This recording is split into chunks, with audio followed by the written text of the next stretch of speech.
Hello, everybody. Good morning. Good morning to everyone. Welcome back, everybody, to day 2 of our conference. Okay, let me just check. All right, it was great to see all the active discussions occurring yesterday, and I think it was a full day for all of you and all of us. And I hope to see more of the same today.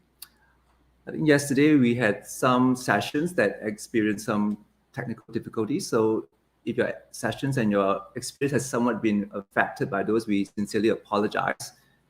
Sessions that has been recorded will be available for viewing on the StreamYard, on the Swapcard platform subsequently. So you can always come back and review those sessions of interest. And I want to say a word of thanks to the people who has really made our social program yesterday a great success, especially to Dr. Serene Lim and her team, and also all the ones who have, all the countries who have submitted your wonderful creative videos for the social program. So for the lucky ones who were at last evening's social program, I'm sure you were treated to the amazing chili crab cooking lesson, the wonderful music and dance videos from India, Turkey, Philippines, Indonesia, and of course, Singapore. The amount of creative talent on display and the great energy was just amazing. So if you missed that, you can probably see more of that next year when ASPA goes to Turkey, but more on that later. So please visit our vendors' interesting virtual booths to see the range of products and services they have on offer and connect with them and ask them questions. They are there to connect with you. Okay, we're going to have a quick overview for today's program. We are having the theme of quality and safety baked into today's program. And we're also going to look at very interesting areas of EEG monitoring. We have an education track, and we also organized special interest group meetings for quality, cardiac anesthesia, and research. We have a nursing track on simulation education, and of course, a very useful and practical session on vascular access. Of course, we have a PBL at the later part of this afternoon. So let's start with today's program and today's first plenary lecture. We believe when we were doing the program that actually quality improvement, developing the right habits of the improver, building that environment will be the engine to accelerate our development and our impact as a specialty, which is why today's first plenary is on the topic of building safety culture. It's a great honor for me to introduce our first plenary speaker, Professor Tai Hui, Senior Consultant Anesthetist and Intensivist from Tan Tock Seng Hospital, Chief Quality Officer of the National Healthcare Group. She's also the Executive Director of the Singapore Healthcare Improvement Network, which is a network of more than 23 healthcare institutions and leading a national large-scale initiative on harm reduction. And for more than 20 years, Professor Tai has been helping not just NHG, but also Singapore's healthcare to build quality systems and improvement capabilities. She is known as one of our foremost quality advocates. But actually, among the anesthetic circle, she is affectionately known as Madam. She's revered for her clinical mastery, loved for her generosity as a colleague and also as a mentor. Because for many of us, she taught us many things, from holding a mask to saving a patient's life. And later on, for those of us who followed her on the path of quality improvement, she also taught us that in the right culture and with the right energy, not only can we deliver excellent care, we can also change the world. So I can think of no better person than Prof. Tai to talk to us today about quality culture, the past, present, and the future. So can we welcome Professor Tai, please?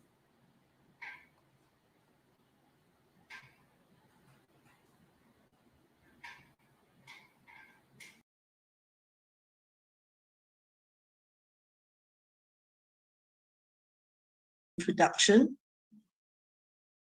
Let me first start off by making a few disclosures. I know this is a pediatric anesthesia conference, and I haven't done a pediatric case in 20 years. Okay, and I really only spend a fraction of my time in clinical work, and the rest of my time in quality activities. And so for this talk, I'm going to speak more from my perspective as a quality practitioner and advocate.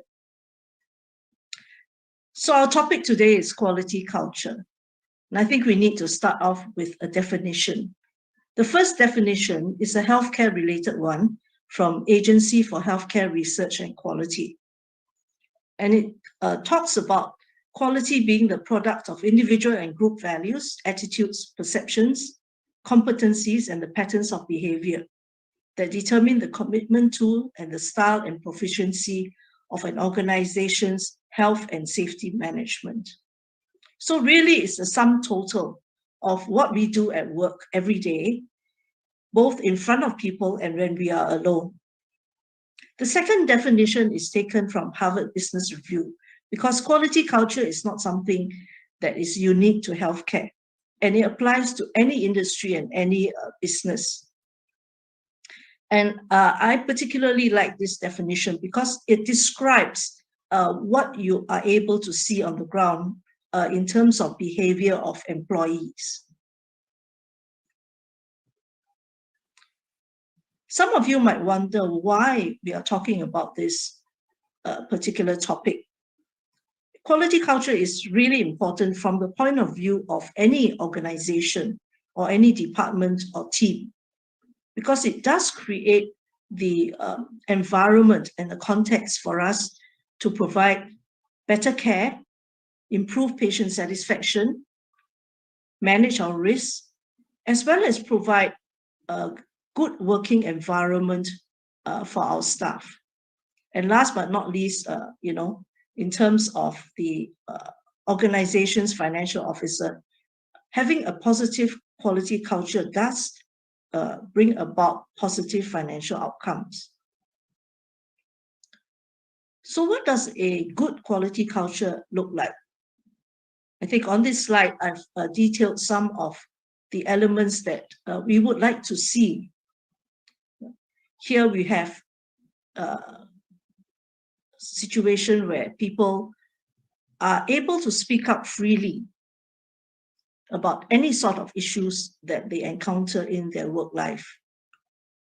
And the most important thing is this feedback, when staff raise, are taken very seriously at all levels of the organization. And the information that is collected from this feedback actually leads to analysis and actions. And this creates a learning organization that allows everybody to move forward and to be able to solve problems, resolve issues, and create a better working environment, better outcomes. The title for today's talk is Looking at the Past, the Current, and the Future. So I'd just like to highlight some of the perspectives from these three areas. Let's start with the past. I think from the past, what I've learned is that culture really ties in very much with the care model. The first records of healthcare are contained in the Code of Hammurabi, and that's around 2000 BC. Here, we are mainly dealing with individual practitioners. And so, the culture just involves that person and his patient. And if you read the Code of Hammurabi, there were penalties if there were poor outcomes. So created a certain kind of culture. In the Middle Ages, we started to organize ourselves into systems of training, apprenticeship, and these were like guilds. And the particular aspect about guilds is we take pride in accumulating a body of knowledge, but we also reserve the right to evaluate our own quality. And so therefore, there's very much of an introspective kind of culture. And then with the Crimean War developing and development of hospitals, we started to see the advent of our modern day hospitals, where different groups of people came together to provide places of healing, training, and recuperation. And there was a lot more thought put into the organization of different departments and services so that we can manage this complex organization effectively. And that leads to a different kind of culture where then there's a need to have teamwork, collaboration between different units and different departments. Let's move on to the current. By current, I mean the last 10 to 20 years. In our current situation, I think our culture links very much to how we look at our healthcare organizations as systems. And I think the buzzword in the last 10 years has been creating reliability. So we have delved very much into process design and use of human factors to create standardized error-proof processes. And again, this requires a certain culture of ceding individual autonomy for the greater good. At the same time, especially in the area of patient safety, I think we have started to recognize the concept of human fallibility.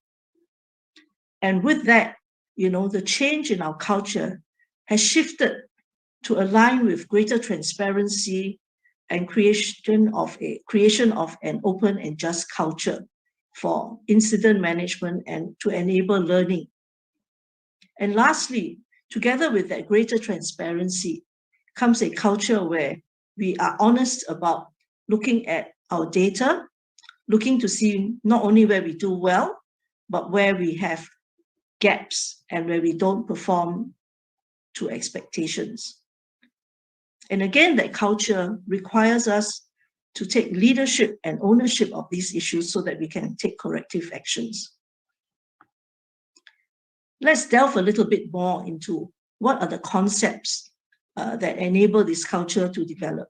I think one of the most important things that I first learned as a quality practitioner is the central law of improvement. And it says that every system is perfectly designed to achieve the results that it achieves. So really, if we are expecting a different outcome, then we need to look very carefully at our processes. And we need to have a culture of curiosity and honesty about this.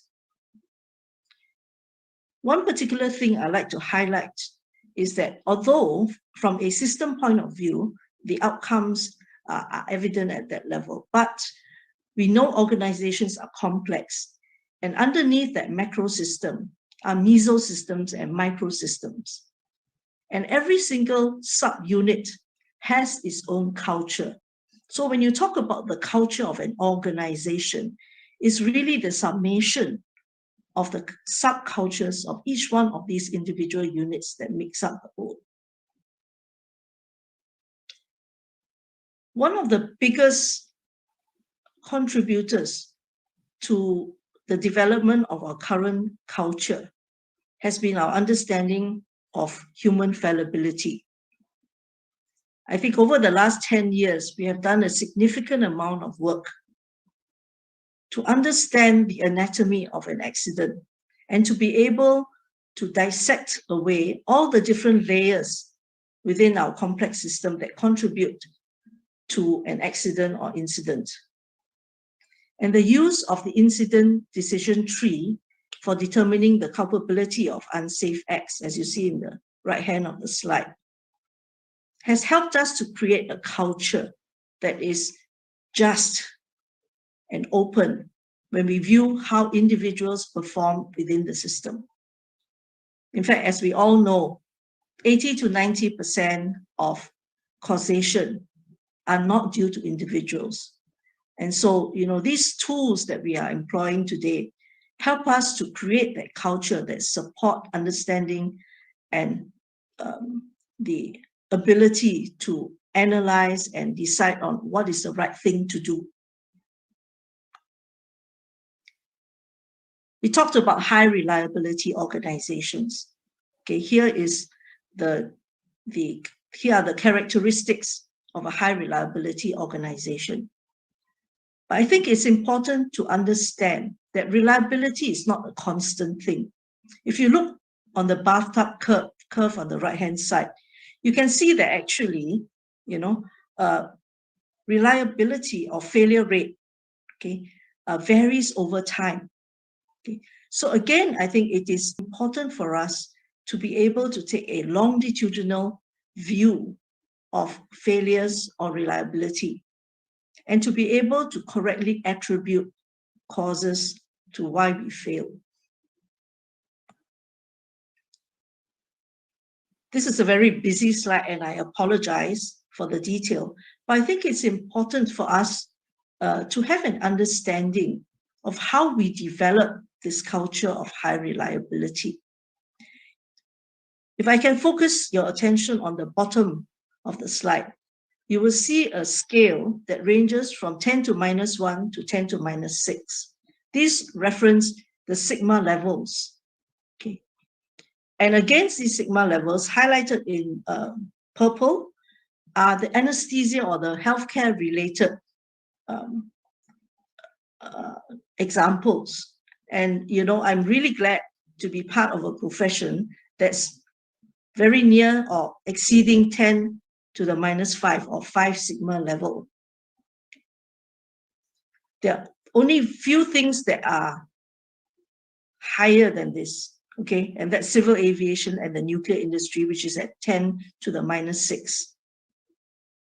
On the top of the slide are the various activities that we have done over these 10 to 20 years to move from a 1 sigma to a 5 or 6 sigma. I'm not going to go through each one of these, but I think you can appreciate, looking at this, that the interventions that we have put in place range from process redesigns to risk management, equipment changes, right? And working with people, okay, in terms of teamwork training, looking at resilience and trying to understand human behaviors and error-proof our processes. I'm particularly proud, as I said, of anesthesia as a discipline, because we have been able to achieve 5 or greater than 5 sigma. And this slide just illustrates some of the activities and programs that we have instituted to achieve this. It starts from the lower left-hand corner, where we put in policies and standards of care. It's in terms of equipment design, okay, as well as looking at how we translate the standards into daily care. It's about thinking of the care model and the big components of care.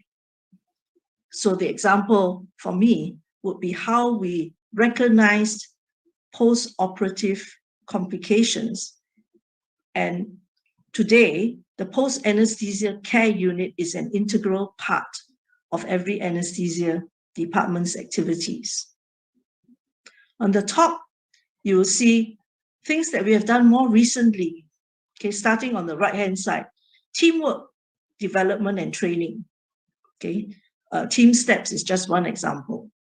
We have looked also at error-proofing processes like timeout, and this requires collaboration with different units, with different teams of people, surgeons, nurses, radiographers, whoever is in the operating room. And last but not least, we have changed our training patterns and our methodologies, so much so that simulation, okay, instead of training on an actual patient, we now train on mannequins. And we have changed the entire way we have trained our juniors, so that simulation now is an integral part of the culture of how we achieve 5 to 6 sigma in anesthesia.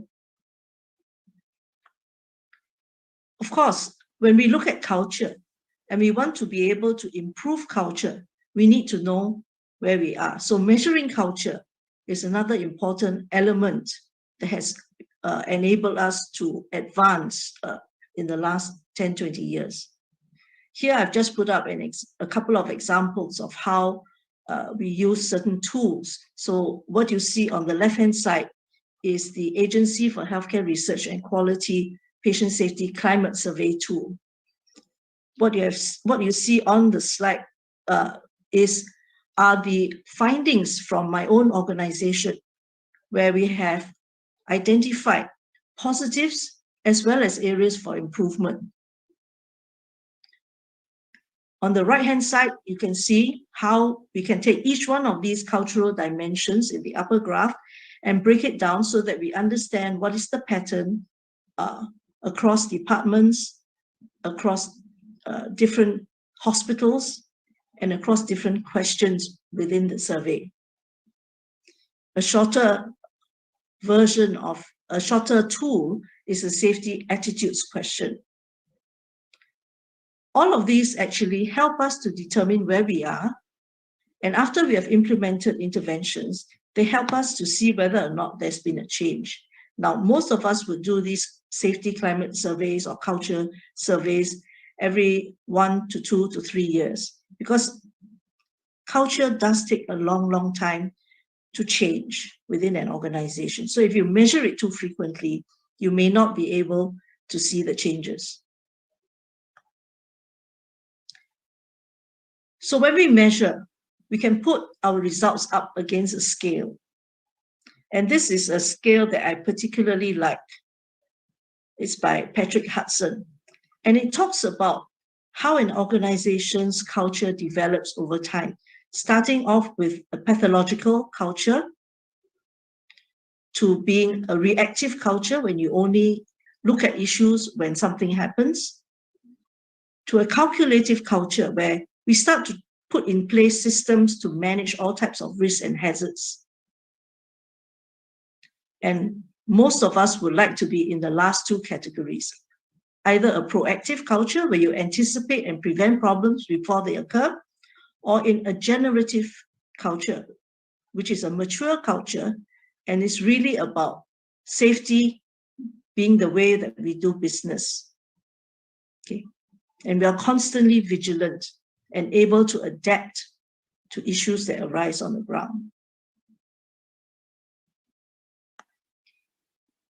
So what are the elements that are essential for culture development? Okay. I'm just going to share 4 of these with you. Actually, there are many more, but I think these 4 are the most important. First is leadership. This is leadership at the most senior level of your organization or your department. And the role of leadership is to define the common goals, the values, beliefs, and behaviors. So they create that vision of what is it that we want to achieve. And I think the other most important role of leadership is to help everybody in the organization to integrate and collaborate together so that we all move in the same direction. The next important element is communication. This is to ensure that everybody understands the direction that we are heading to and what are our individual and team roles within that activity. And communication is one of the most important drivers that facilitates building of psychological safety and learning. In this day and age, I think, we all recognize that teamwork is an important element in the delivery of good outcomes. But I think the essential element for culture is to work towards a goal where effective teamwork is the norm in your day-to-day practice. The other aspect of teamwork is actually the creation of psychological safety and the ability to network across different teams and different departments, different institutions, even different countries.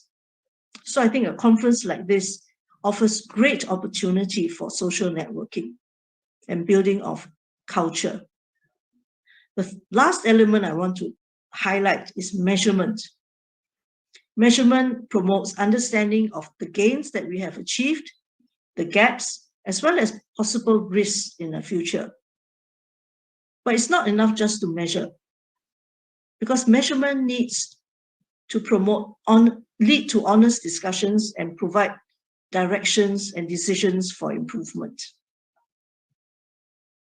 I've mentioned psychological safety, and I thought I'll just give you a little bit more about how we can promote psychological safety. Okay, the most famous person, when in the realm of psychological safety, is Amy Edmondson, and this is her definition. Psychological safety is a belief that no one will be punished or humiliated for speaking up with ideas, questions, concerns, or mistakes. So you need to be comfortable making mistakes. So my mentor used to say, it's okay to make a mistake. I think the far worst thing is not to try to make a change at all. Okay. So if we succeed, well and good. If we fail, most times we have greater learning from failure than from success. But this learning then needs to be openly shared and honestly discussed. And this then leads to better innovation, decision-making. Okay. So if you can create this sort of environment within your team, within your department, then I think, you will see that positive culture developing over time. And really, if you ask me, among the list that is on the left-hand side, the most important thing is to model curiosity and to take care of each other. I'd like to share with you in the next couple of slides my own organization's approach to this. I start with our quality and patient safety framework. This is a simple framework. We haven't changed it in the last 20 odd years. Okay. It brings together 5 elements: detection of issues, analysis, creating improvement strategies, and implementing those. What is most important are not those 3 steps, but what's in the outer ring. The governance, which is really the leadership and the ability to execute on what you are trying to do, and that creation of a positive safety culture that enables all of this to be done in a very effective manner. So without the culture piece, you can put in processes for detection, analysis, and improvement, and you will find that you have limited success. Only by making sure that you address the cultural aspects every time you try to make improvements can you be sure that you will get to what you desire, what your desired outcome is. I've also put down, NHG has only been in existence since 2000. Before 2000, we were individual institutions, and after 2000, a number of institutions came together to form a cluster of institutions. So our journey has only been 21 years, but I'm proud to look back and see the different things that we have initiated to try and improve on quality and safety in the last 21 years. What I've highlighted in pink in this slide are those activities and programs that I think are most related or aligned with cultural developments. And you can see that it ranges from training to policy work, to different activities and programs and engagement of staff on the ground, as well as looking at how we work with patients. So in the last few minutes, let me talk about the future. Well, I like to say, looking at my crystal ball, that culture is being built on the foundations of today. What are the things that we are doing today, I think will lead us into the future? The first is a lot of us are moving into becoming learning organizations. And it's important for us to understand that being a learning organization takes a lot of courage. Our traditional learning has been adaptive learning. However, we need to bring on board generative learning, where we want to think about new and expansive patterns of thinking. And we empower people on the ground and set aspirations free. And the important part of generative learning is learning how to learn together with other people. It's no longer an individual sport, it's a team sport. The second big area where I think focus is shifting. To get to our current situation, we have actually worked on a lot of technological areas or technical areas. I think what the future holds for us is developing people and working with people. And I call this activating the people agency, because culture really emanates from people. So we start with psychological safety that we know about already, but we also need to develop staff resilience. Staff resilience simply means teaching staff how to adapt to this daily stress without reaching the point where they break down. And the last important component of people agency, in my mind, is distribution of power.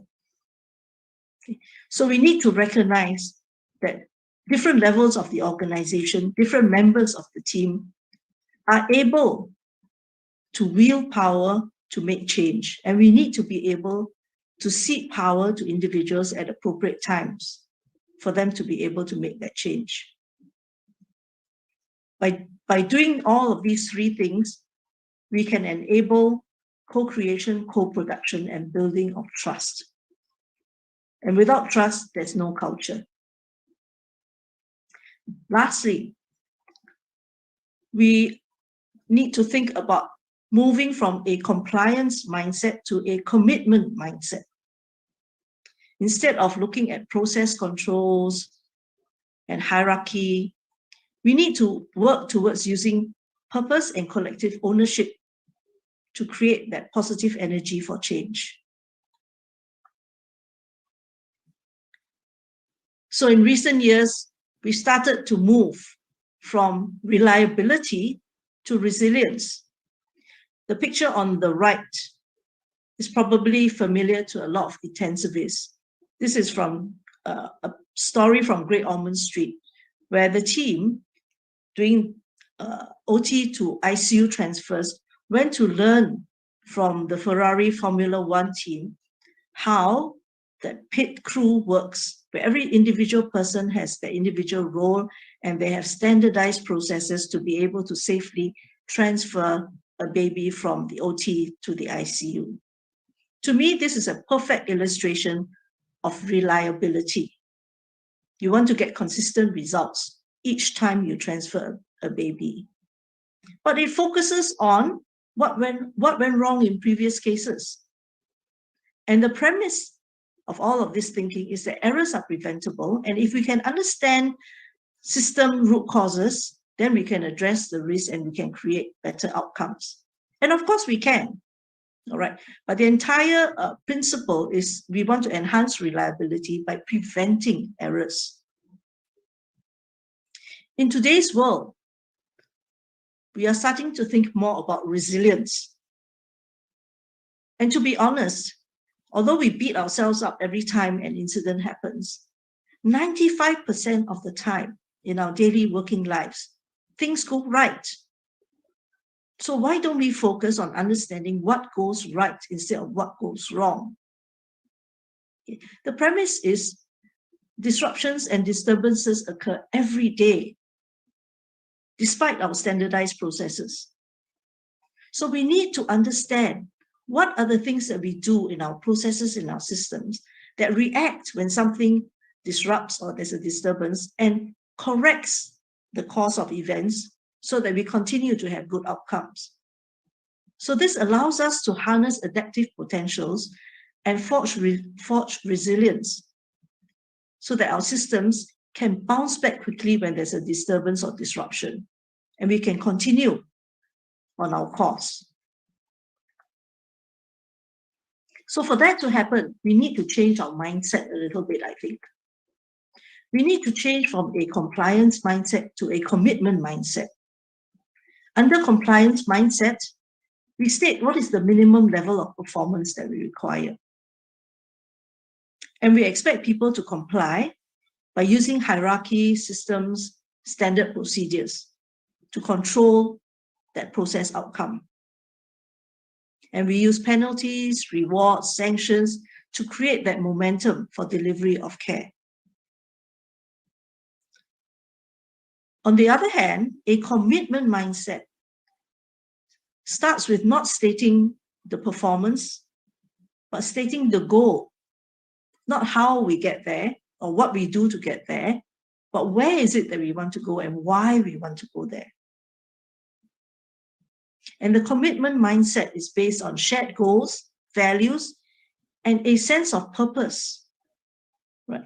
And this creates that energy for the team to take ownership, okay, especially if we shift power into the hands of people at the front line. And this really creates energy, especially within teams, to be able to think about two things: what they need to do in their job and how to make their job better tomorrow. I'd like to finally end by saying I focused a lot on organization, theory, and staff.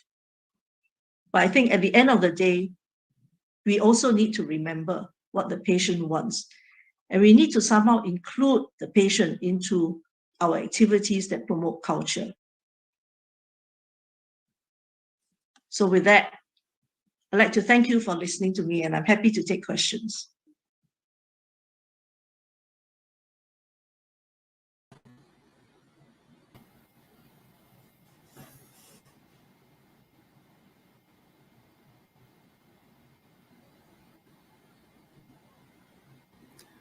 Thank you, Prof. Thai. Thank you for that wonderful lecture.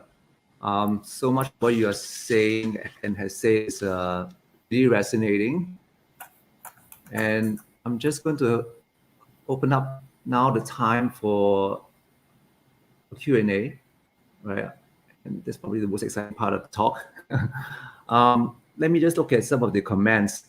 Okay, there are some comments that seems to suggest that our push towards quality movement these days, at least from an administrative level, has led to a lot of additional paperwork and a lot of friction. How do you think we should message that and manage that that perception? That's a great question, Yuna. Okay, so can you hear me? Yes, I can hear you. Yeah. Okay, great. I think as somebody that straddles the clinician world and the administration world, I really empathize with people who are caught in that situation. Okay. So let me go back to a couple of my last few slides. I think the first thing that I would like to point out is, this thinking that we should be committing towards a certain goal. Right.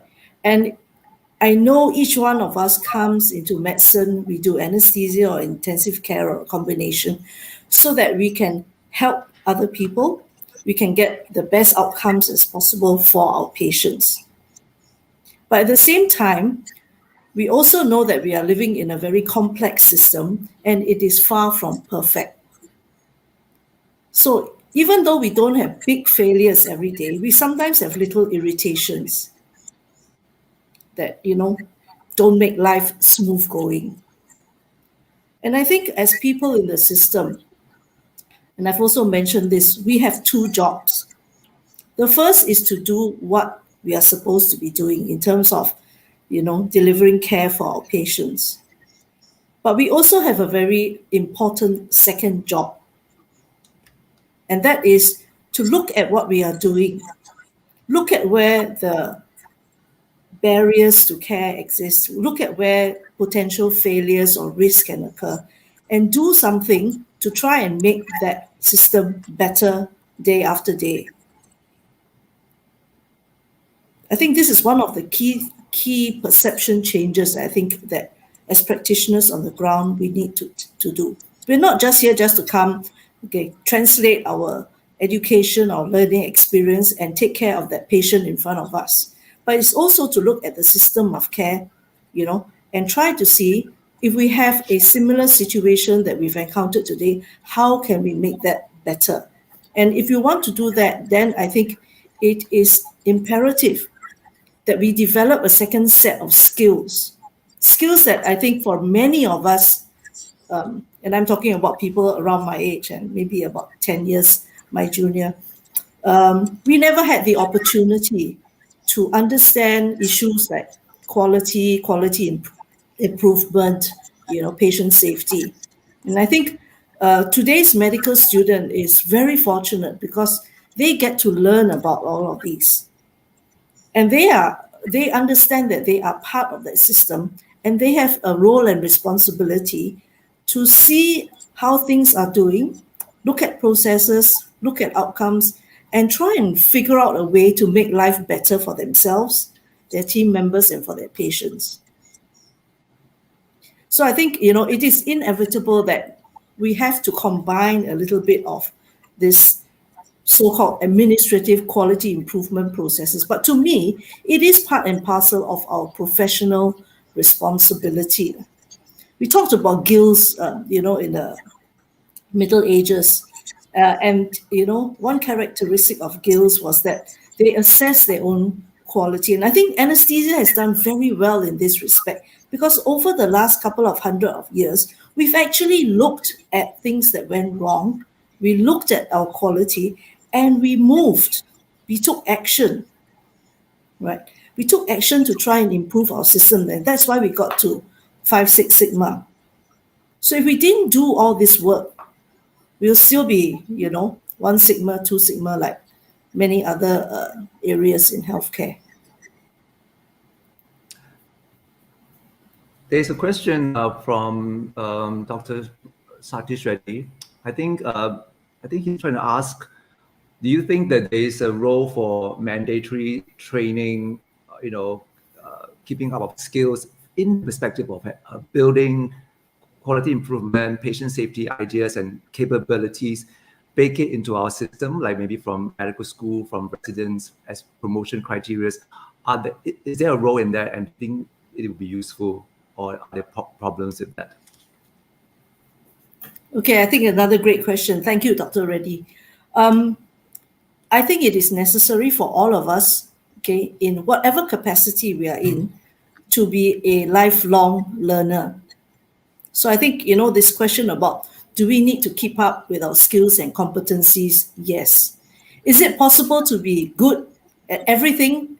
I think given the breadth of knowledge that we have, even in anesthesia, I think it's difficult for any one individual to be expert at everything. So I think, one has to sometimes pick and choose what are the areas you want to focus on. And then once you've decided that focus, then we need to have this attitude that you need to be a continual learner. And I can tell you, the world is so wonderful. Everywhere I go, and I have the great privilege and honor to work with a lot of teams and the different departments, both within my own organization, with other organizations, and sometimes even internationally. Every engagement that I've had with different teams, not only have I imparted some knowledge to them, but I think, as a coach and as a facilitator, sometimes I actually gain a lot more from that experience and encounter, because I learn what it takes to make things work in different systems, in different contexts. Okay, I may learn about different ways to apply tools, tools that I'm familiar with, in different contexts and different organizations. So again, that learning journey should never stop. Okay. And again, if we think about what is it that we have to do, right? How do I prepare myself? How do I prepare my team to be able to competently and confidently be able to tackle situations and problems and resolve issues? Then there is no escaping from the fact that we need to continually train ourselves, be competent in what we're doing, take on new knowledge, right? And then, try and move forward from there. Great. Prof. Thai, I want to ask you about safety 1 and safety 2, from focusing on what we are doing wrong, which is actually a large part of what we do these days, right? Analyzing towards this safety 2. It's always fascinated me. And what are your thoughts on how we can actually operationalize that, or in anesthesia? What do you see as opportunities? Okay. I think you're right, Yunam. We've had over the past years, the way that we have trained ourselves to look at, system improvement is to look at things that go wrong. And we've acquired a large number of tools to be able to help us to analyze. I've talked about root cause analysis and human factors engineering, and reliability, and complex system design and things like that. Okay, so the good news is we already have the tools, right? I think the tools that we need to bring us from safety 1 to safety 2 are no different, okay, than the ones that we have been employing so far. The only thing we need to do is to flip that switch in our mind, to think about from a perspective and ask the correct questions. So maybe there is a new skill that we need to learn, and that's learning how to ask the correct questions. But by asking the correct question, by asking ourselves, okay, we had this particular process, the outcome was good, but we know that in the midst of this process, something did go not quite as expected. Can we analyze using the same tools that we've been using before in terms of root cause analysis and task design and other things? Can we analyze the process to see what were the actions that individuals or teams took to correct that particular disturbance or interruption and bring the whole course of events back to where it was going originally? Okay, and then we think about, right, if we've discovered something, is it something that is generalizable to other processes or similar processes? Can we build it into our standard process? So that will be the approach that I would take, in a very simple way to move from safety 1 to safety 2. It actually doesn't take that much of an effort. It doesn't require us to send all our people for retraining. It just needs a flip in the way in which we ask the questions. Well, thank you. I think that's a great thought, actually. Okay. I think we just about running out of time, but I just to say one last thing. I really felt that the framework that you shared with us and the story of NHG's progress in quality improvement through the last 20 years has really been a fascinating read. And for those of us who are really keen to know more about the stories, to learn from that, I encourage you to actually go onto the net, right, and basically search for NHG Building a Home for Patient Safety, NHG's Blueprint. You will be able to find, the entirety of the materials, which I find has been a fascinating read and reference. Thank you for producing that. I think we have to wrap up, but I wish we have more time. This is such an interesting conversation. So thank you, Prof. Thai, for your time, for your expertise, for your generosity, and thank you very much. Thank you. Thank you so much, Yunam, and thank you everyone for having me. And I wish you the best. And in terms of quality and patient safety, don't worry. I think we're all in this journey together. And I think the more we share and collaborate and learn, the faster we'll go. Thank you. Okay, so I'm going to hand time over to my partner in crime, Dr. Bong Chun Lui, to bring on the next session. Thank you. Good morning, everyone. For our next plenary lecture, it is my great pleasure to introduce Dr. Patrick Lee Perdon. Dr. Perdon is an associate professor of anesthesia in Harvard Medical School and the Nathaniel M. Sims Endowed Chair in Anesthesia Innovation and Bioengineering at Massachusetts General Hospital.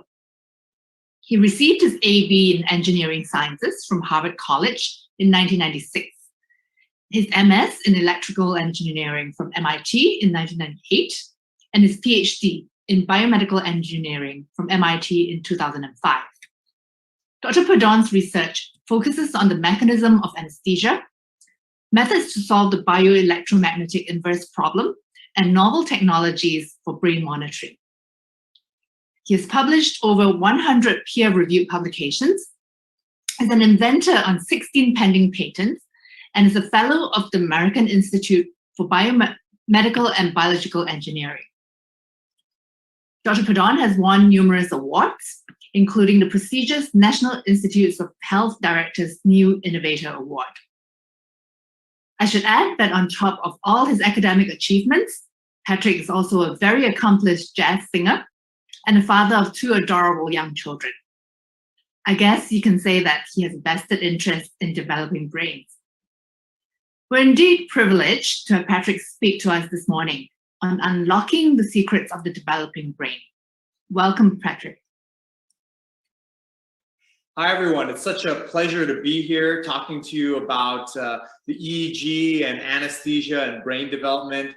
I want to thank the organizers and Dr. Bong in particular for putting together this wonderful symposium and workshop. We're really excited to be working with you all today to learn about EEG monitoring in pediatric anesthesiology, and hopefully a growing research and clinical applications of this exciting developing area of clinical monitoring. The title of this presentation is Unlocking the Secrets of the Developing Brain, Anesthesia's Hidden Power. I want to start off by making a couple of disclosures. So I'm an inventor on some patents assigned to Mass General Hospital, my institution, related to brain monitoring, one of which has been licensed to Massimo Corporation. I'm also co-founder of Pascal Systems, a company that's developing closed-loop physiological control systems in the long run for anesthesiology. But the support for this work has all come from my department and also from the National Institutes of Health and a philanthropic organization called Tiny Blue Dot Foundation that is focused on understanding consciousness. So I'll tell you a little bit about myself. I think Dr. Bong has said a little bit about me, but I'm actually not an anesthesiologist. I've been mistaken for one in the operating room and also in the ICU, but I didn't let that go on for very long. But I think once you put on that costume, you get to see things in the operating room and the perioperative period that are very revealing, particularly when you come at the problem from an outside perspective. And it's nice when you don't actually have a real clinical job to be able to, ponder, what other possibilities might be. And it's great to work with collaborators, who are, interested and curious about what is going on in the brain and how we can push forward clinical care. I'm definitely grateful to Dr. Bong for our ongoing collaboration to figure out, how to use the EEG in pediatric anesthesiology. But if I'm not an anesthesiologist, my background is actually in engineering. I studied biomedical engineering in undergrad and in grad school, specializing in signal processing and neuroscience. And most recently, of course, on the mechanisms of anesthesia and how we can actually take those mechanisms and turn them into useful concepts and technologies for monitoring. So as many of you know, Mass Mass General Hospital was the site of the first public demonstration of anesthesia back in 1846. So we recently celebrated our 175th anniversary of that event. It's easy to remember another event which happened on the same day, but in 2016, which was the birth of my son, which was just a few, kind of steps down the corridor, as it were, from where this demonstration was first made in the Ether Dome. So yeah, as time goes on, I actually sometimes have to pause, like, when was my son born? But it's easy to remember this because it was the same day as the demonstration of anesthesia. And he'll be making, I think, a cameo appearance later in the presentation. And his name's Tyler.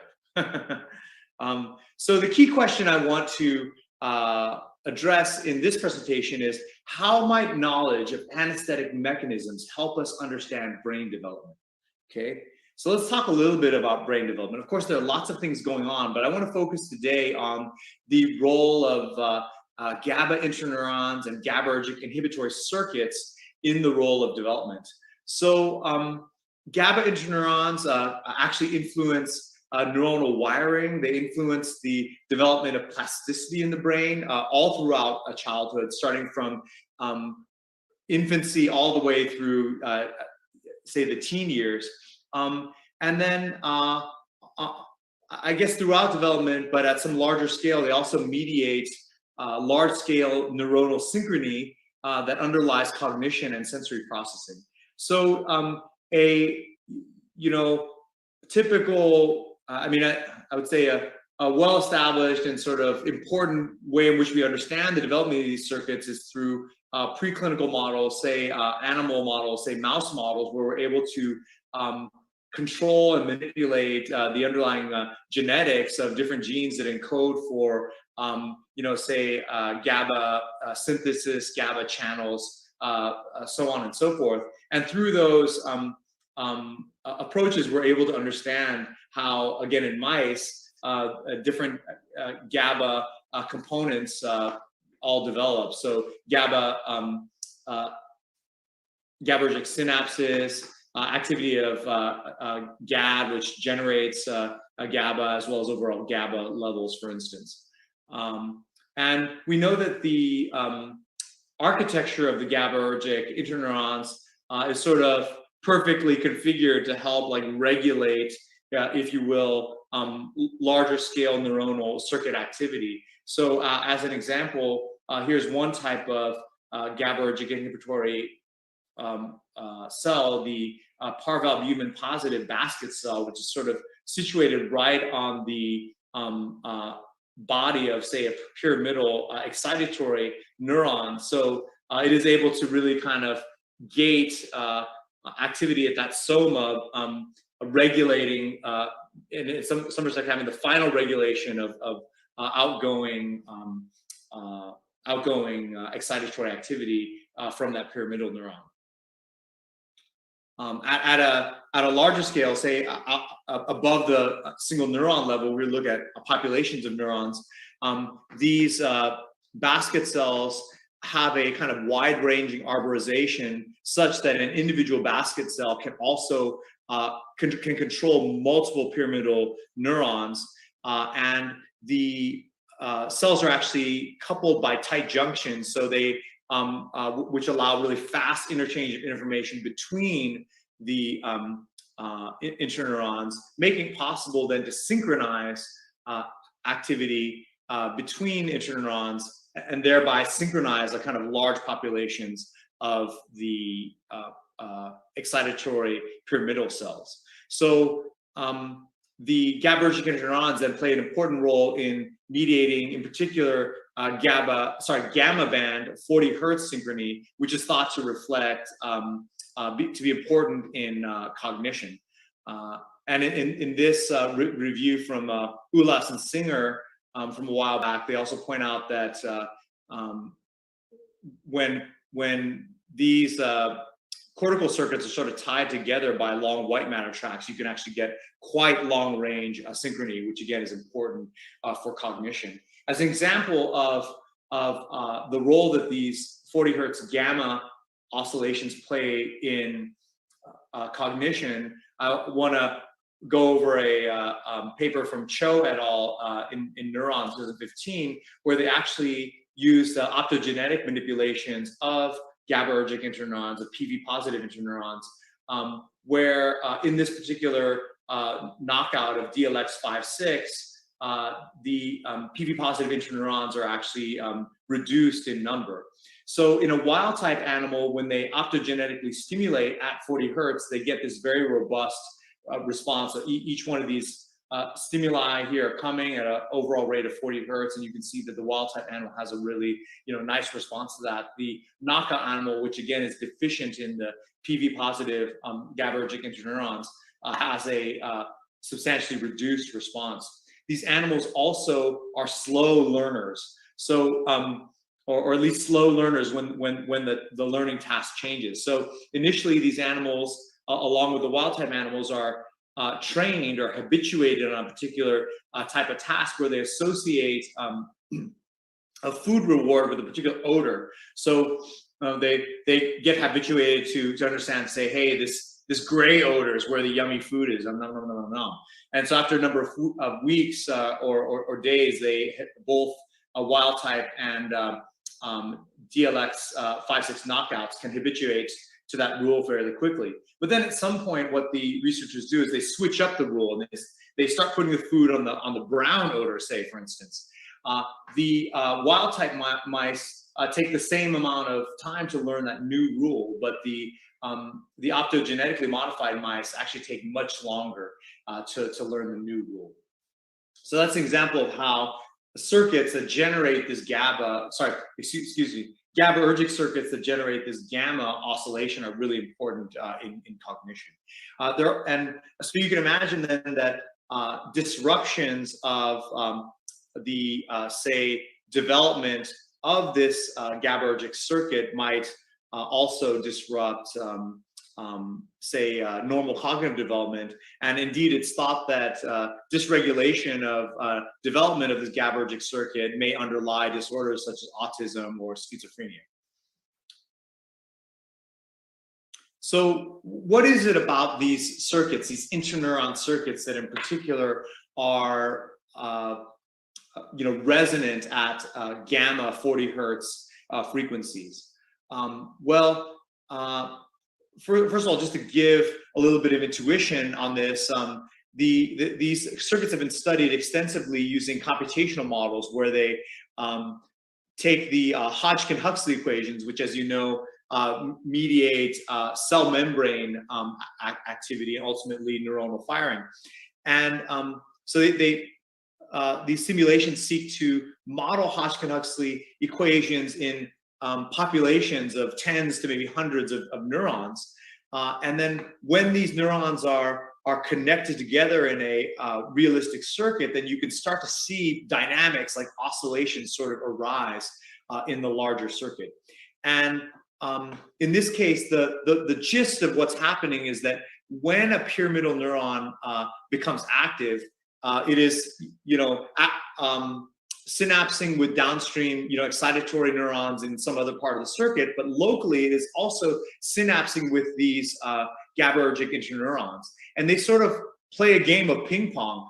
The pyramidal circuit activates, it's excitatory, it therefore activates the GABAergic inhibitory interneuron, which then sends out action potentials, but those action potentials are inhibitory, so they actually then inhibit the pyramidal neuron. Then later, the pyramidal neuron can become active again. It sends out a set of action potentials, which then excite the inhibitory interneuron, which then inhibit it, and so on and so forth. So it's ping pong, ping pong, ping pong. Now, why does that? And you can see that here in the sort of these rasters of excitatory cells and inhibitory cells. It's hard to see, but they're a little bit offset, just as I was sort of indicating. And then the time constant that governs the actual frequency of when these bursts of activity can happen is actually governed by the time constant of inhibition within these GABAergic synapses. So that's really setting the time. So when inhibition is high, you can't have any firing. When it kind of decays away, you can fire again. And then as soon as you start firing, you reactivate inhibition, and that decays away. So that inhibitory time constant, the GABA time constant, is what sets the clock, if you will, for that 40 hertz oscillation. And we're gonna see how that plays out later in the talk. So just hold on to that. So now, look, we can study these patterns of, say, circuit development in rodents very well now with modern tools, and I'd say we figured out, rodent neurodevelopment, just like we figured out, rodent cancer. But how do we figure this out in humans? Well, one way of doing that is to look at post-mortem studies, right? So if you're interested in understanding, say, PV-positive GABA interneuron, say, density in autism, you could look at post-mortem samples, say, in prefrontal cortex, as they did here in this study by Hashemi et al., and compare, say, autistic subjects with, neurodevelopmentally normal subjects. And what you might see here is that in the autistic patients, the purple markers, which are meant to indicate the PV positive GABA interneurons, they are fewer in number, say, than the control subjects. Whereas the other types of neurons, say pyramidal neurons, are more or less the same in density. So that's good. It's great that we can do that, but it would be nice if we could actually do that in living humans at different points in their developmental trajectory, right? Actually probe this GABAergic circuit. So what if we could transiently probe GABAergic circuits in humans? It's like transient, reversible. What would that look like?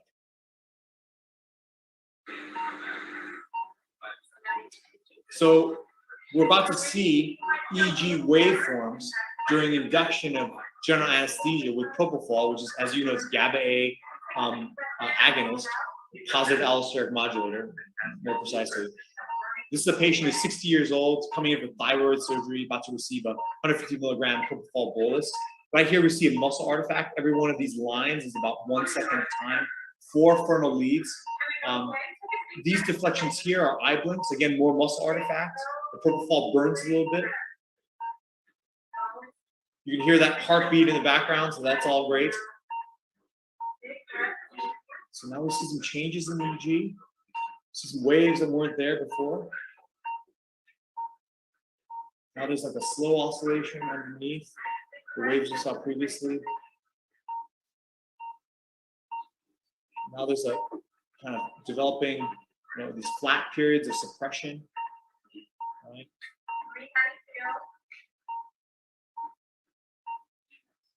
And all that happened in the span of a minute.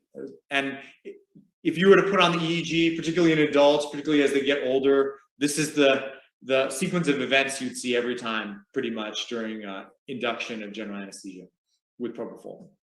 So what do we see? So initially we saw, let's call them beta oscillations. If we were to count the number of cycles in every one of these seconds, we might see, something between 12 to 25 hertz. The text here is a little messed up, but later on in the screen, we might see alpha oscillations, or 8 to 12 hertz. Sorry about the wraparound there. So these alpha oscillations are slower than beta, roughly 10 cycles per second, but say 8 to 12 in general. So that happened in the span of 4 seconds. Then very shortly after that, we saw the development of slow oscillations, which are about 1 cycle per second. Sometimes they're referred to as delta oscillations, that were kind of underneath the alpha oscillations we saw just previously. And in this state, we can infer, for reasons that I'll show later, that the patient is sedated. So their behavior would be slowed. They might even appear unconscious. You could wake them with a sufficiently, salient stimulus. And with the slow oscillation, once we saw that appear, we could infer that the patient was unconscious. And I'll explain a bit more why later. And then later we saw the suppression periods, which are also seen during coma. And so this is also a state of unconsciousness, but I would argue that it's a deeper state of unconsciousness that's beyond what you need to kind of maintain general anesthesia. And let's continue here. So let me talk a little bit about the biophysics underlying the EEG. This will be important for us to note and refer back to throughout the workshop today, and we'll definitely make use of this. So the EEG is generated by cortical activity, synaptic activity, where the aggregate sort of synchronized activity or coordinated activity of, you know, hundreds of thousands at least of neurons are working to produce an extracellular field, which then generates a macroscopic potential or voltage at the scalp, which we can measure in the EEG. And this EEG is typically composed of waves, of oscillations. And I'll argue that these oscillations are actually the clinically visible language of the brain. They're telling us, when we see them macroscopically, how underlying populations of neurons are sort of synchronized to, in essence, work together to coordinate activity within a particular brain region or coordinate activity between brain regions. So here's an example of a recording in the visual thalamus of the cat. So we see the overlying alpha waves. There are, you know, maybe 10 per second. And underlying that, we see the neurons, and they are firing periodically and in a way that is actually synchronized to the overlying field oscillation, you know, very similar to the EEG that we're recording at the scalp. So these oscillations, as I just mentioned, they help to organize brain activity and coordinate activity between different brain areas to make cognition and say sensory function possible. So it's easy to imagine that if we took this machinery, this delicate coordination, and we imposed on it, you know, different oscillations that disrupted this timing, that we could actually impair brain function. And that's exactly what happens during processes such as, say, sleep or, more importantly, anesthesia.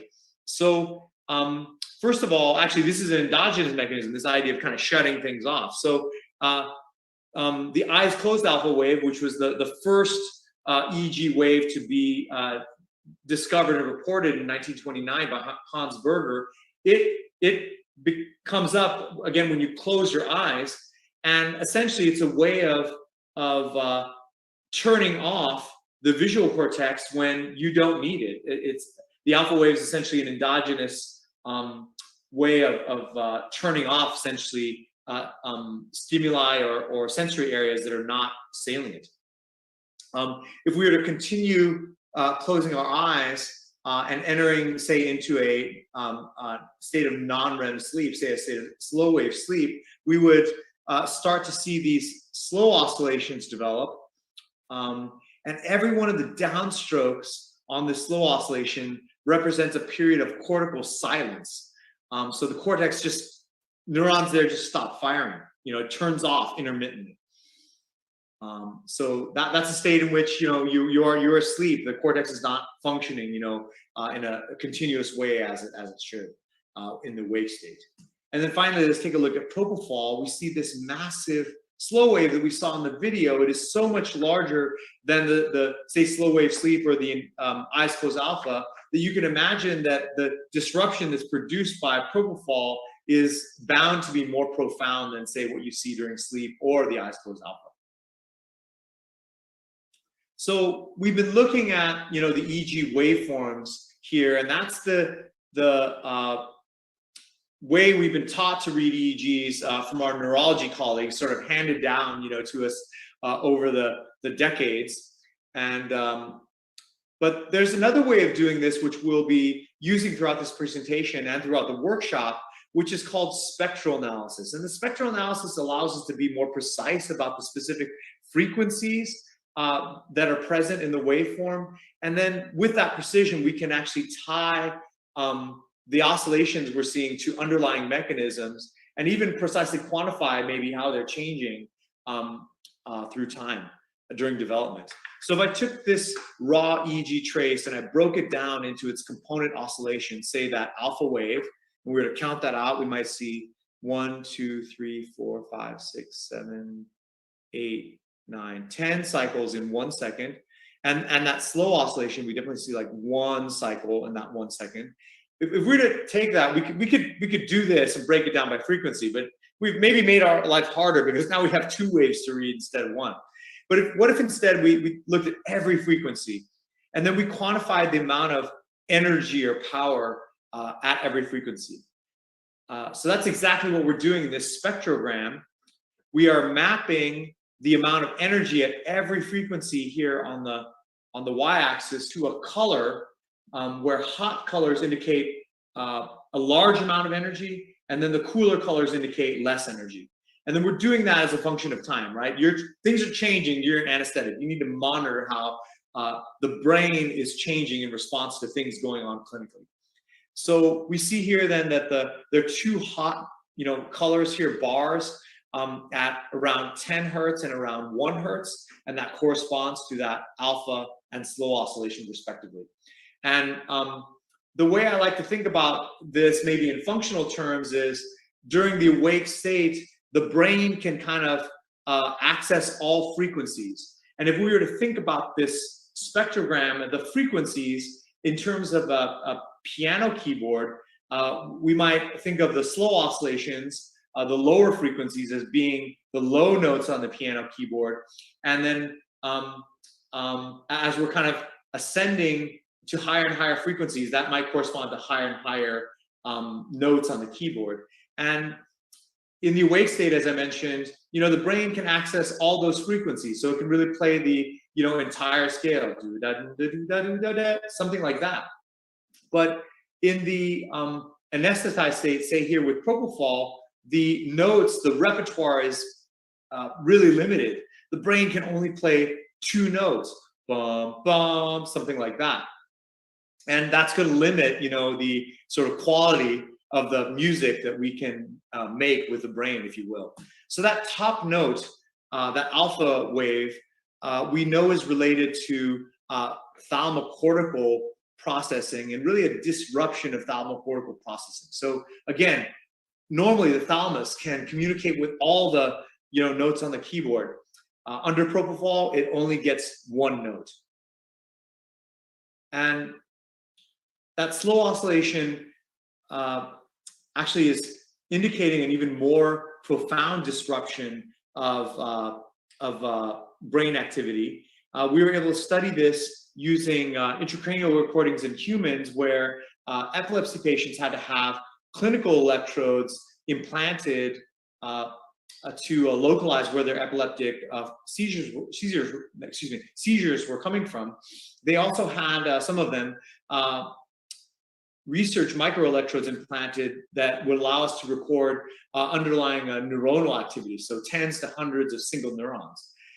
And so during the awake state, just prior to induction of anesthesia with propofol, we could see that in the overlying clinical electrodes, there's a lot of many different frequencies, sort of that entire keyboard layout. We had underlying spikes of neural activity, firing whenever they want to. In musical terms, if this were like a band, we might, hear, a full-on, musical piece, something like, "Fly me to the moon and let me play among the stars," something like that. We could hear all the notes on the keyboard, the entire band. Right after induction of anesthesia with propofol, as soon as this patient stopped responding to external stimuli, we saw the appearance of that slow oscillation, just like we did in the video I showed earlier. And then what was really fascinating was that the underlying neuronal activity changed and it synchronized with the slow oscillation. and it could only fire at a particular phase of the slow oscillation, sort of this downstroke here, and then thereafter was silent for like a second or and a half in time. So that cortical activity was really silenced periodically in lockstep with the slow oscillation. So in musical terms, it might be something like fly, moon, play, stars. So the quality of the music is really diminished or disrupted by the presence of this slow oscillation. So this frontal alpha oscillation is telling you about a disruption of prefrontal cortex and thalamus. This slow oscillation is telling you about a profound disruption of cortical activity throughout the brain. And so when we see these oscillations, we know that someone is unconscious. Their brain activity is just disrupted. And we'll get into the nuances of this later, but the point is these oscillations are telling us something fundamental about the states of anesthesia. Other drugs have different neuropharmacologic mechanisms. So ketamine acts by an NMDA mechanism to block GABAergic inhibition. So in at least at low doses, neurons can become actually disinhibited, producing a kind of high frequency pattern. Dexmedetomidine produces a kind of sleep-like state, which has its own pattern. And both those drugs, with their different sort of underlying molecular and circuit mechanisms, have a pattern that's very distinct from propofol. So with ketamine, we are seeing primarily these higher frequencies, the kind of high notes. With dexmedetomidine, we're seeing kind of one note, but it's happening sort of intermittently, the spindle oscillation. So sort of like one note, intermittently, one note, and we'll see that a little bit later. And again, quite distinct from propofol. So I want to go into the mechanisms for this a bit more, and then we'll pivot over and take a look at how these patterns, particularly with propofol and with sevoflurane, how they change with development. So we learned how we learned the association between these waves and states of consciousness by studying volunteers and measuring the probability of responsiveness to an external auditory stimulus. So either clicks or maybe a verbal stimulus. And we could see that when these beta and gamma oscillations were present, there was some probability of response, but as soon as the alpha and slow oscillations appeared, subjects did not respond. So that's how we know about the association between the waves also and, say, a behaviorally measured state of unconsciousness. And another important thing I want to point out, we'll see this later in the workshop, is that as the rate of propofol increased, so too did an underlying alpha wave appear. So increasing propofol sort of caused this beta oscillation to sort of coalesce into an alpha frequency. And then, not shown here, but we'll see it later, along the way, as the propofol level increased, so too did the size of that slow oscillation that I was showing you earlier. And then as you decrease propofol, the reverse sort of happens. That alpha oscillation sort of starts to creep up in frequency and then starts to change form into a broader beta oscillation. And then based on the behavior, we could then kind of identify states again of sedation and unconsciousness, just looking at the behavioral state. So after a loss of consciousness, there's no responsiveness, so you could infer that the patient is actually unconscious. And then prior to that, there is some probability of response. So you could use then the EEG pattern from that state of quasi-responsiveness to maybe define a state of sedation. We also studied the degree to which this frontal alpha wave was synchronized in time, and we used this measure called coherence, which is essentially a measure of synchrony. It's a correlation coefficient, actually, as a function of frequency. So it's basically saying, hey, across this frontal territory, the EEG activity is highly correlated at this frequency of about 10 hertz. And our computational studies basically taught us that this coherence was really only possible when the thalamus was present, sort of helping to organize and orchestrate that correlation, across different cortical populations. Again, we used Hodgkin-Huxley style simulations, similar to the ones I showed earlier, except we added this thalamic component.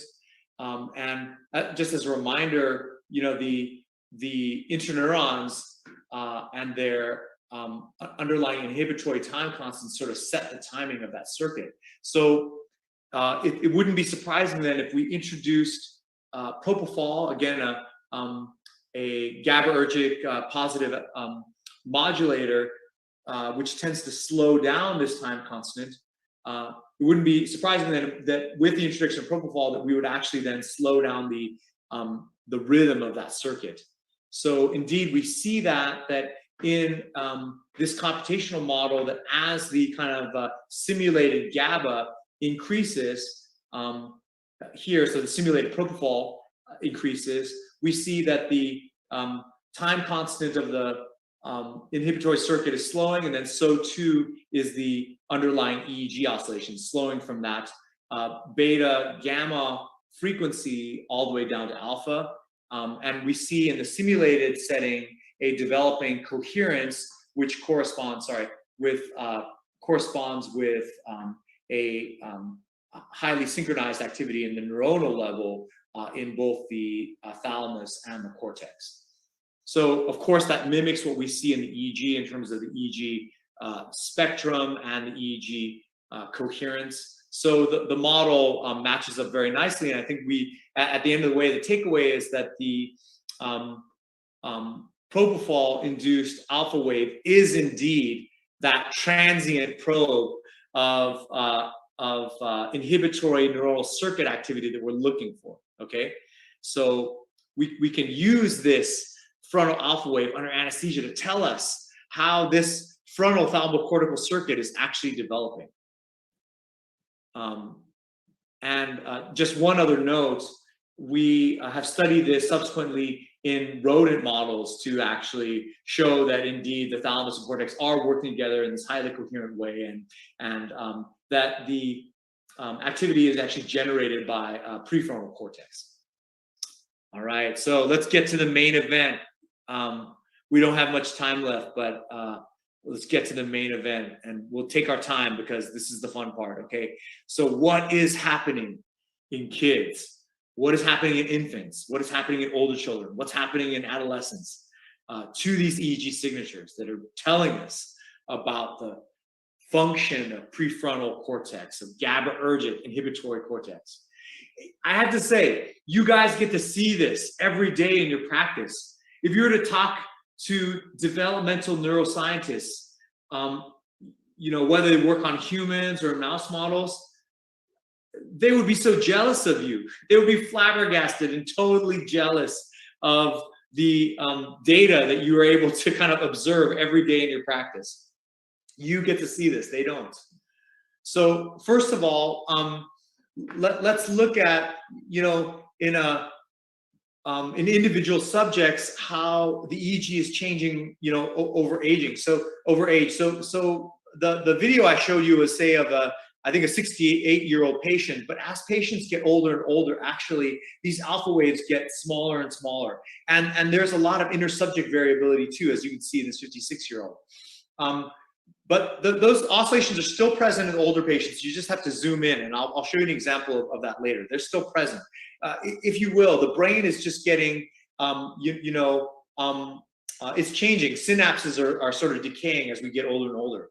The opposite is true for these younger patients. So a 3-year-old, a 14-year-old, they have absolutely huge EEG oscillations overall and huge alpha oscillations in particular.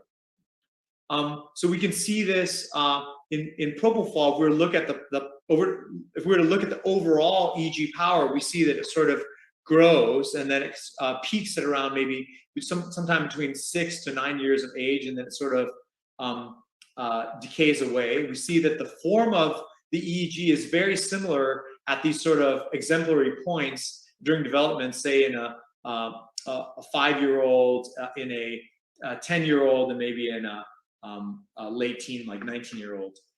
Then if you look though at this neonate, something funny is happening there. So we just take a look at that and then hold that thought in memory.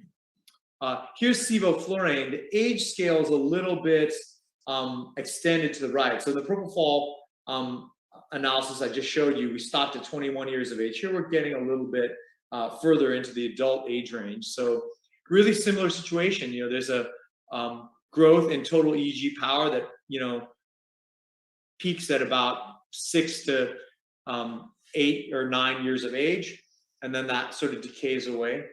And we look at the pattern here that there's a slow and alpha, slow and alpha, slow and alpha in these later years, say 8 years of age, you know, I don't know, 16, 17, 28 years of age. But then look at this neonate. That pattern's a little different. All right.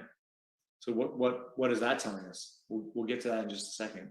So one thing I want to talk about is that it's well known that synaptic density, and in particular, say dendritic spine density in pyramidal neurons, is changing rapidly throughout the early years of life, and then is subsequently being pruned. So going from 1 month to say 2.5 years is like an explosion of synaptic buttons. You can kind of see the little buttons here. It's really amazing.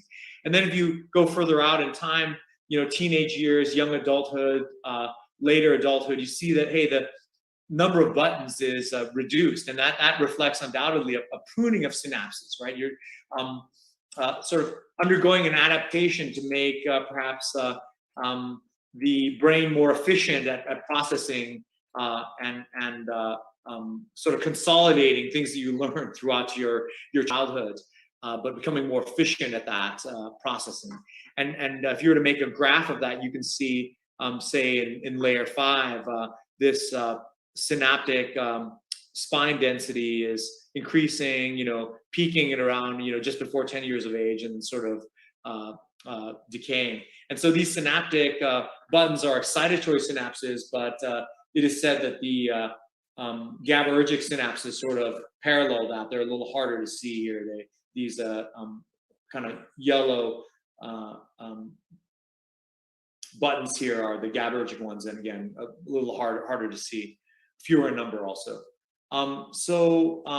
Let me remind you again that in the adults, we expect to see coherent activity in these frontal EEG electrodes. Okay, so let's take a look at coherence in these young children. So in children less than 1 year of age, actually, we don't see any coherent activity.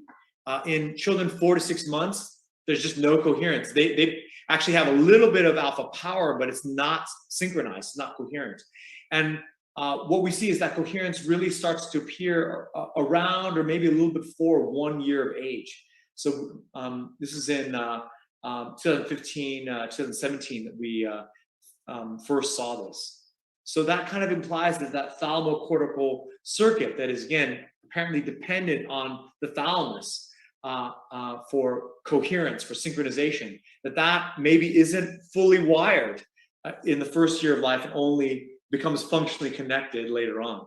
fMRI studies corroborate this. So in neonates, the fMRI functional connectivity, which again talks about a synchronization on a slower time scale of different circuits, when you look at the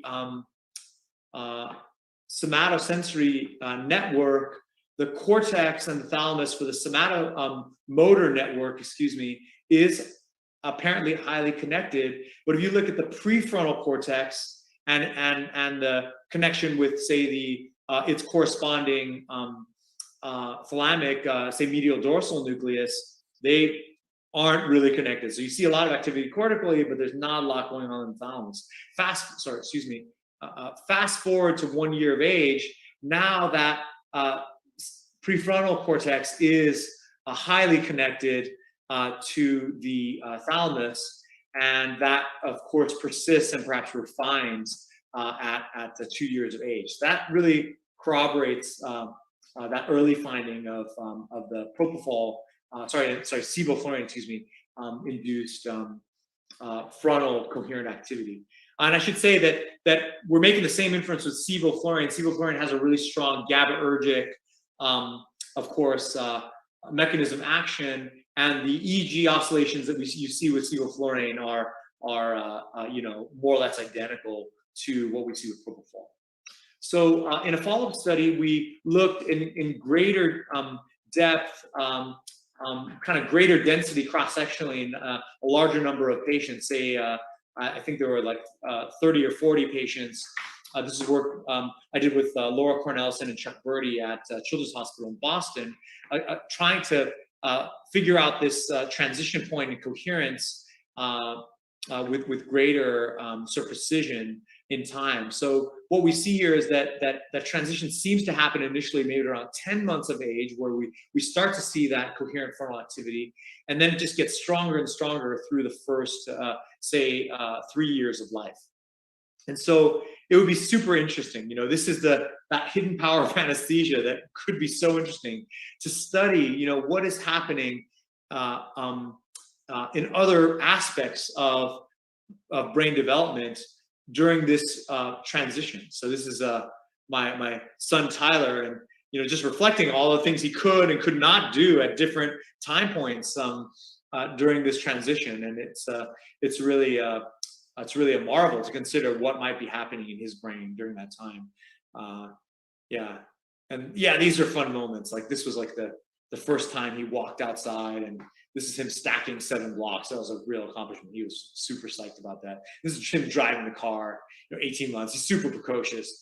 So let's talk about this question of what could we use these oscillations for, say, in studying neurodevelopmental disorders. So again, this is super insightful, looking at postmortem studies.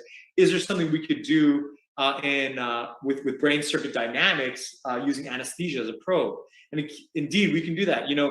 Autistic children are being examined under propofol sedation in endoscopy suites, just as a matter of course for their care. And we studied that in this paper. Actually, it's not in press. Sorry, it was actually published. Sorry, I misedited this. But this is published, Frontiers in Neuroscience, 2018, and we studied 110 neurotypical patients receiving propofol for different surgical and sedative procedures.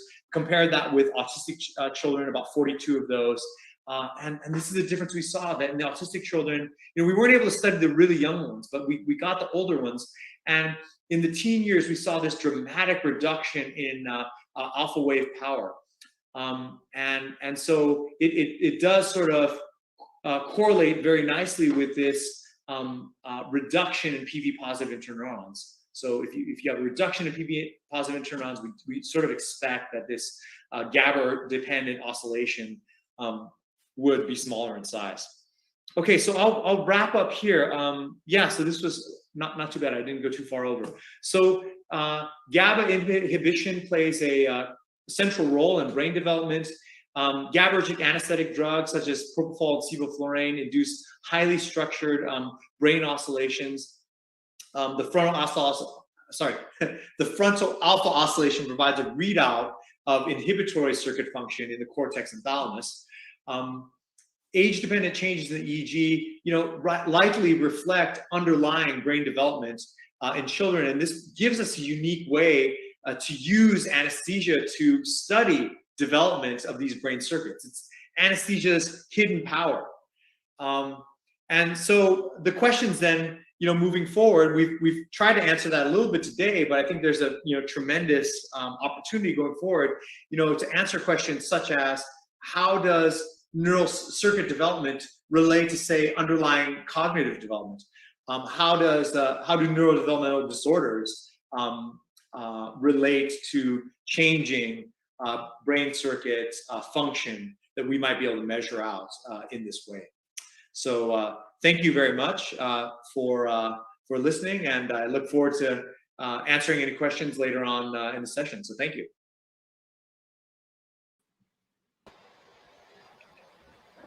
Hey, thank you, Patrick, for a very fascinating talk. We have a lot of questions from the audience, and we're running a little bit over time, but we'll just take a couple of questions from the audience. A few of them are related. For example, Dr. Josephine Tan asked how reliable the waves are in predicting depth of anesthesia. In the same vein, Dr. Evangeline Lin asked whether you can predict awareness with EEG monitoring. And Dr. Satish Reddy asked, would it be fair to say, as long as you see consistent slow delta oscillations on the spectrogram, then this patient is unconscious? What do you think? Yeah, so I think we'd be pretty confident that when we see, the different waves, whether we're talking about a beta oscillation, say during a sedative state or during the initial transition to unconsciousness, or a slower delta oscillation, in a state of unconsciousness versus, say, burst suppression, which is also a state of unconsciousness. I think we'd be pretty confident about the state of consciousness or lack thereof. I think where we need to work a little harder is understanding sort of the extent to which the patient, the likelihood that the patient might be awakened to consciousness by some external stimulus. And right now, I mean, on the research side, I think we have like some incredibly promising markers of that, namely this parameter called phase amplitude modulation, which really is sort of like the EEG version of those neurons sort of having very limited communication. So it's sort of like the fly, moon, play sort of thing, but in the EEG. At the present moment, we can't see those on the commercially available monitors, but I think that's coming. And obviously we'll have to, go through a full sort of clinical research and trials level of validation to ensure that that's actually true, that you can't be aroused when that pattern is, when those certain of those patterns are present. But I think that's coming. Yeah. And I think you had was there a question? Sorry, I was looking at the chat there. I think there's a question about dreaming or yes, that's right. Dr. Circle. Yeah. So she's asking you whether differences in oscillations between normal sleep and anesthesia, whether there are any differences, and just curious about what happens when you're dreaming versus when you're under anesthesia having awareness. Are there any similarities or differences? Right. So in the workshop, we'll be talking about that. So I'll be presenting one case study of awareness. Very unfortunate. But in that case, as we will see, basically none of the waves that you expect to see during unconsciousness are present. I mean, it's just this person is blatantly conscious based on the EEG. Could there be moments of consciousness that we might not recognize in real time? Possibly, but I think if we were to go back and actually look at them, we might see that during those periods, there might be a stimulus which sort of provokes an arousal, which causes, the slow and alpha waves to sort of break up. So I think there would be a direct correlation between what you're seeing in EEG and those moments of awareness. With regard to dreaming, I don't think I have a slide in the next, in the workshop about this, but we had a paper in 2020 that looked at again this parameter phase amplitude modulation in the across the whole head, both in prefrontal cortex, say, and posterior sensory areas, and in that we found that when the slow waves were kind of smaller and less able to sort of shut off the neuronal activity, periodically, essentially. It resembled actually non-REM sleep that from other studies, researchers found you could actually recall, dreaming content. And so with anesthetics, we can sort of, pass through all those states of being sedated, of maybe having some, sensory or dreaming experience all the way to being fully unconscious. What I will say is what we found in that paper in 2020 was that when you had that frontal, very, sort of pronounced delta wave, the posterior waves were equally very pronounced, and it would be, doubtful that you could have any sort of real sensory, contents during that period of time. But this is an area of research, and I think we'll have some things to say about that in the coming years, where we can actually, in essence, pluck out sensory information being processed in the brain during these different states. So we'll get that information for you right away. Okay, thank you so much. I'm afraid we really have to wrap up here. Okay, so thank you again, Patrick, for a wonderful, fantastic talk. And thank you to the audience for all your questions. Don't worry, we didn't get a chance to address all that. You can come to our workshop, which is going to be at 10 o'clock after our little break. We will just going to take a short break now, and then after which our workshop is on stream 3, and please join us if you can. At the same time, there are also 2 other tracks. We have the quality track on stream 1, and then the education track on stream 2. So they're all interesting. So please, I know it's going to be hard to choose, but don't worry. Whatever you choose, the others are still going to be available to you subsequently. Okay, so without further ado, thank you, Patrick. Let's give you a big virtual clap.